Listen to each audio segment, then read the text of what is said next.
नमस्कार, स्वागत है नक्षत्रनामा में। मैं हूं एस्ट्रो धनंजय। आज देखेंगे कि मेष राशि के जातकों के जीवन में साप्ताहिक राशिफल यानी 17 अगस्त से लेकर के 23 अगस्त तक के कालखंड में क्या कुछ नया है, क्या ऐसे शुभ योग घटित हो रहे हैं जिससे कि उनके जीवन में, उनके करियर में बहुत अच्छे उछाल आएंगे। ऐसे कौन से दुर्योग घटित हो रहे हैं जिनसे उनको बचना चाहिए। तो चलिए शुरू करते हैं। सबसे पहले शुरू करते हैं मेष राशि के राशि चक्र के पहले स्थान से। पहला स्थान जो होता है वो व्यक्ति के शरीर का होता है, वो उसकी शक्तियों का होता है, क्योंकि पहले राशि पहले भाव से ही व्यक्ति जीवन में कितना पुरुषार्थ करेगा और पहले भाव के स्वामी के साथ ही कितना आगे बढ़ेगा ये निर्धारित होता है।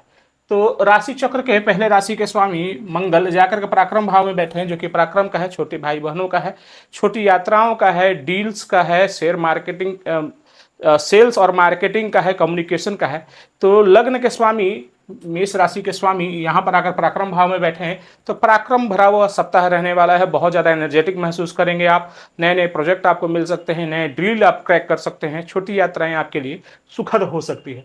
वहीं पर धन भाव की बात करें तो धन भाव के स्वामी शुक्र आकर के षष्ठ भाव में आपके नीच के हो गए हैं।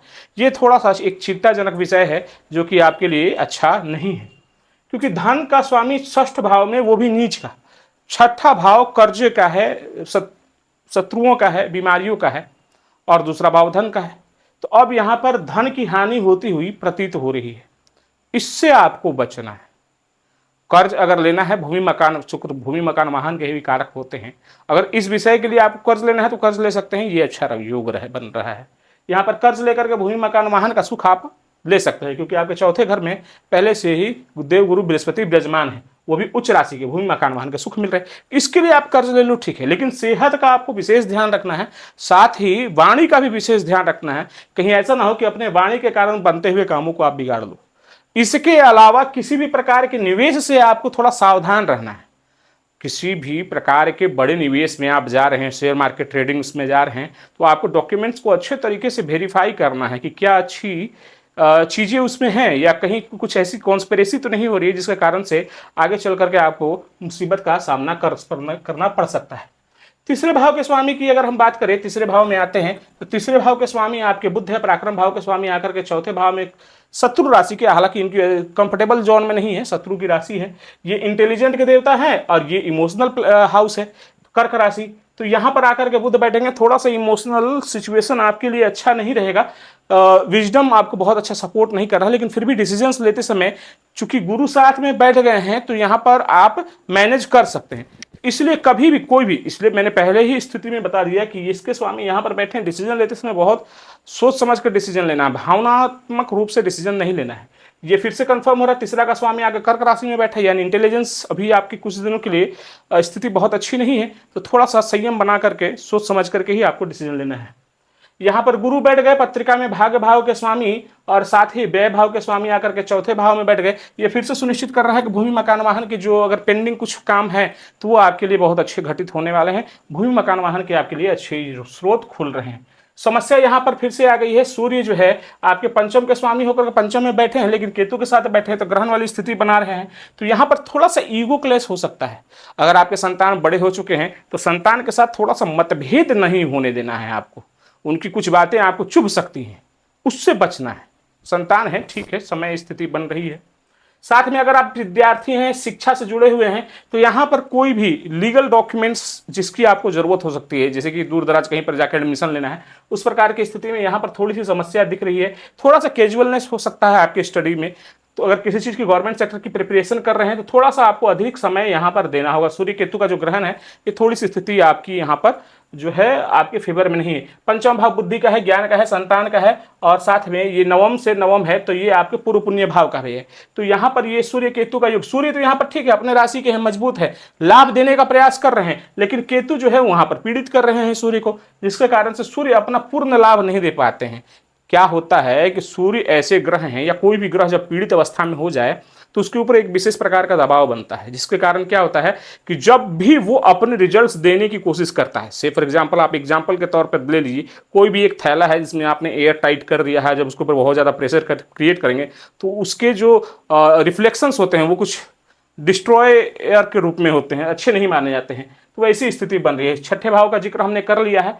सातवें घर विवाह स्थिति की बात कर रहे थे। विवाह स्थिति भाव के स्वामी शुक्र आकर के षष्ठ भाव में नीच के होकर के बैठे हैं, तो दाम्पत्य जीवन को लेकर के थोड़ी सी चिंता आपकी बन सकती है। यहाँ पर थोड़े से वैवाहिक जीवन में स्थिति थोड़ी गड़बड़ हो रही है, पत्नी के साथ थोड़े से मतभेद हो सकते हैं, आर्ग्यूमेंट हो सकते हैं, क्योंकि छठा भाव जो है यहाँ पर आर्ग्यूमेंट्स का भी है।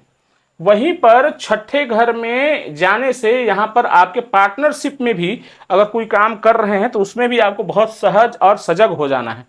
साथ ही पत्नी के सेहत का विशेष ध्यान रखना है। अगर खास करके उनको महिलाओं से संबंधित समस्या है, किडनी से संबंधित समस्या है, ब्लड शुगर से संबंधित समस्या है, तो ये बढ़ने के योग बन रहे हैं। अब आ जाते हैं अष्टम भाव में। लग्न के स्वामी मंगल और अष्टम के स्वामी दोनों मंगल ही जाकर पराक्रम भाव में बैठे हैं। अष्टम से जाकर के ये अष्टम की स्थिति बन रही है। तो कुल मिलाकर के ये स्थिति ठीक है, बुरी नहीं है। यहाँ पर संघर्ष जो है, जब भी कोई दुर्योग बनता है खास करके अष्टम भाव को लेकर के, तो विपरीत राजयोग कहा जाता है। ऐसे स्थिति में क्या होगा कि बहुत ज़्यादा जो है कॉम्प्लिकेशंस नहीं आते हैं, स्थितियां सामान्य बनी हुई रहती है। आ जाते हैं भाग्य भाव पर। भाग्य भाव की स्थिति देखें तो मंगल, लग्न के स्वामी मंगल यहाँ पर बैठे हैं और उनकी पूर्ण दृष्टि जो है आपके भाग्य भाव पर जारी है, तो भाग्य की वृद्धि होती रहेगी। वहीं पर भाग्य भाव के स्वामी गुरु आकर के यहाँ पर उच्च के होकर के बैठे हैं। इसका मतलब यही है कि भाग्य का संपूर्ण साथ आपको मिल रहा है। ये सप्ताह आपके लिए बहुत विशेष रहने वाला है। भाग्य का पूर्ण लाभ आपको लेना चाहिए। अब यहाँ पर मंगल की पूर्ण दृष्टि पड़ गई। अब आ जाते हैं कैरियर हाउस में। कैरियर हाउस के स्वामी शनि जो है वो 12वें स्थान पर चले गए। 10वें और 11वें स्थान के स्वामी शनि है जो 12वें स्थान में चले गए, जो कि 12वां घर जो है हॉस्पिटलाइजेशन का है, 12वां घर कोर्ट कचहरी का है, तो 12वां घर विदेश यात्रा का भी है, 12वां घर एक्सपोर्ट इंपोर्ट का भी है। तो अगर 12वें घर से जुड़ करके अगर कोई काम करते हैं, एमएनसी कंपनीज भी है, ऐसे जातक जो एमएनसी कंपनी में काम करते हैं, सॉफ्टवेयर डेवलपर या कोई भी मल्टीनेशनल कंपनी में काम करते हैं, तो उनके लिए ये बहुत अच्छा योग बन रहा है। फॉरेन से जुड़ करके काम करते हैं तो उनके लिए बहुत अच्छा योग बन रहा है। फॉरेन जाना चाहते हैं उनके लिए भी बहुत अच्छा योग बन रहा है, क्योंकि 12वां का स्वामी आके चौथे में बैठ गया है और चौथा का स्वामी चंद्रमा जो है वो गोचर स्वरूप रहेगा। अब यहाँ पर मंगल की पूर्ण दृष्टि 7वें घर पे 8वें घर पर पड़ रही है और 10वें घर 7वीं दृष्टि यहाँ, 8वीं दृष्टि यहाँ और 10वें घर के स्वामी जाके 12वें घर में। तो फॉरेन से जाना चाहते हैं वर्क वीजा को लेकर के, ये समय आपके लिए शानदार है। बिल्कुल जाइए, जा सकते हैं। आपको शनि सपोर्ट करेंगे, वैसे भी पश्चिम दिशा के कारक माने जाते हैं, तो आपके लिए ये अच्छा है। तो आय के स्रोत आपको देते रहेंगे। आय में कहीं से किसी प्रकार की कोई कमी नहीं है। करियर में किसी प्रकार की कोई अव्यवस्था नहीं है। केवल खर्च यहां पर शनि आपके बढ़ा रहे हैं। सेविंग्स थोड़ी करो। अब ऐसे भी तो जो योग निर्मित हो रहा है गुरु का यहां बैठना और साथ में जो शुक्र का षष्ठ में बैठना, ये तो पहले से ही तय हो चुका है, खर्च होंगे आपके। तो खर्च को थोड़ा सा कंट्रोल करिए, सही जगह पर खर्च हो, कोर्ट कचहरी में खर्च ना हो, फिजूल के खर्च ना हो, ये ज़्यादा अच्छा रहने वाला है। राहु आपके लाभ भाव में बैठ गए तो लाभ के मार्ग खोल रहे हैं आपके लिए, बहुत अच्छा रहने वाला है। कुल मिलाकर के ये सप्ताह आपके लिए बहुत विशेष है, बहुत अच्छा है। कुछ सावधानियां हैं जो कि आपको रखना चाहिए, ठीक है। जैसे कि शुक्र केतु का जो ये महासंयोग बन रहा है, ये एक अच्छा योग नहीं घटित हो रहा है। इसको लेकर के थोड़ा सावधान रहना है, क्योंकि सूर्य पिता के भी कारक है, सूर्य मान सम्मान और पद प्रतिष्ठा के भी कारक है। सूर्य जो है वो गवर्नमेंट से जुड़ करके भी काम लेने से आपके लिए अच्छे हैं। पंचम भाव संतान के लिए है, तो यहाँ पर सूर्य का नीच होना, सूर्य का केतु के साथ बैठना अच्छा नहीं है। कुल मिलाकर के ठीक है। उपाय के तौर पर आप सूर्य देव की आराधना कर सकते हैं, सुंदरकांड का पाठ कर सकते हैं।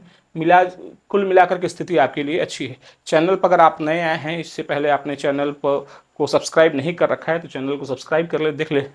गर्मी बहुत है, तो आप लोगों का सहयोग मिले तो ज़्यादा बेहतर रहेगा।